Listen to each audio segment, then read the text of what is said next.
आप देख रहे हैं आज की आवाज न्यूज चैनल, सब्सक्राइब कीजिए और बेल आइकन को दबाएं। मुझे सुप्रीम कोर्ट पर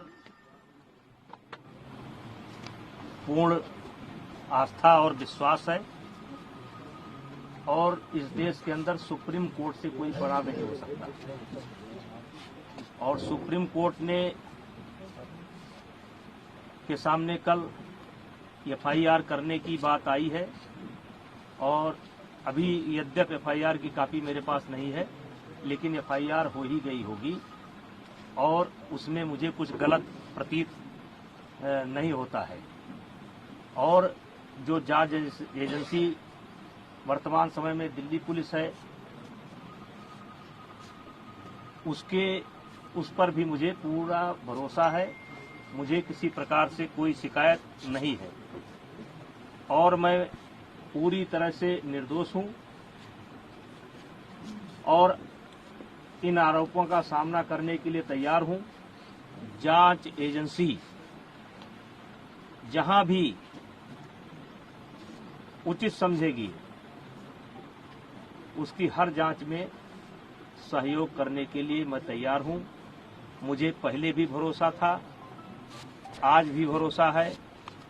सुप्रीम कोर्ट से ऊपर इस देश के अंदर कोई नहीं हो सकता है और सुप्रीम कोर्ट का आदेश सर्वमान्य है और मुझे या मेरे समर्थकों को ये आदेश सर्वमान्य है और मुझे जांच एजेंसी पर भी पूरा भरोसा है और मुझे और मेरे समर्थकों को न्याय मिलेगा, क्योंकि लगातार कई महीने से गाली पर गाली, गाली पर गाली, गाली पर गाली, आरोप पर आरोप, आरोप पर आरोप, इससे हमें भी कष्ट होता है, हमारे परिवार को भी कष्ट होता है, हमारे समर्थकों को भी कष्ट होता है। लेकिन हम चाहेंगे कि निष्पक्ष जांच जो सुप्रीम कोर्ट के आदेशानुसार दिल्ली पुलिस कर रही है वो करें और शीघ्र ही मेरा एक शब्द है कि शीघ्र ही जल्द से जल्द ये जांच पूरी करके जो भी कार्रवाई बनती हो उसे करना चाहिए। पॉस्को जैसे गंभीर आपसे लोग बोल रहे हैं कि अगर आप इस्तीफा दे देंगे तो एक सही जांच हो जाएगी, इस पर आपका क्या कहना है? नहीं, फेडरेशन का कोई रोल नहीं है, फेडरेशन का कोई रोल नहीं है और इन लोगों की डिमांड लगातार बदलती है। अगर इनके पुराने बयानों को आप सुनेंगे तो ये जनवरी में इनकी मांग निकल करके आई थी कि अपने पद से इस्तीफा दें। मैंने उस समय कहा था कि पद से इस्तीफा देने का मतलब है कि मैंने इनके आरोपों को स्वीकार कर लिया। मेरा कार्यकाल लगभग पूरा हो चुका है। जब तक नई बॉडी नहीं बन जाती है और अभी सरकार ने आईओ की एक कमेटी गठित की है, 3 लोगों की कमेटी गठित की है, जिसमें एक कोई हाई कोर्ट का जज होगा या सुप्रीम कोर्ट का जज होगा। उनकी देखरेख में 45 दिनों के अंदर चुनाव संपन्न होना है। चुनाव संपन्न होते ही मेरा कार्यकाल स्वतः समाप्त हो जाएगा।